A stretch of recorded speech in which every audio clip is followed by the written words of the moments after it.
تو آپ خود کہہ رہے ہیں کہ معاملات الیکشن کی طرف جاتے ہوئے دکھائی دے رہے ہیں، تو یہ تیاری ہو جائے گی تحریک انصاف کی الیکشن سے پہلے؟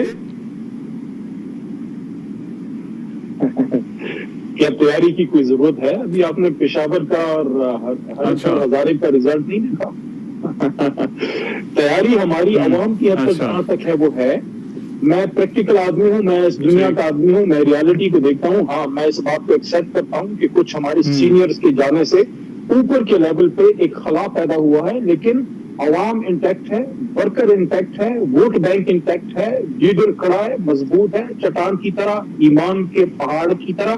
صرف تھوڑی سی ہم نے ایڈجسٹمنٹ یہ کرنی ہے کہ کچھ لوگوں کو ذمہ داریاں ہم نے دینی ہے، وہ ہو جائے گا انشاءاللہ. حالات پیدا ہوں گے. اور کیسے ہو سکتا ہے کہ 2/3 اکثریت پہ لینے والی جماعت کسی بھی طرح کی سروے آپ کر کے دیکھ لیں، وہ جماعت مت بھولیں جس کی مرکز میں حکومت تھی، جس کی پاکستان کے دل پنجاب میں حکومت تھی، جس کی خیبر پختونخوا میں حکومت تھی، جس کی گلگت بلتستان میں حکومت تھی، جس کی آزاد جموں کشمیر میں حکومت تھی، وہ ووٹ بینک اب 2 گنا بڑھ چکا ہے. آپ کیسے اتنی بڑی آبادی کو مارجنلائز کریں گے؟ ان کو آپ کو الیکشن لڑنے دینا پڑے گا. اور کس نام پہ؟ پاکستان کے نام پہ. ہم عوام کو موقع دیں گے، عوام جو ہے وہ ووٹ کریں، چاہے شہباز صاحب کی جماعت کو، چاہے خان صاحب کی، چاہے زرداری صاحب کی. لیکن یہ حق اگر چھیننا ہے کسی نے، یہ دیوانے کا خواب ہے، نہ کوئی یہ حق چھین سکتا ہے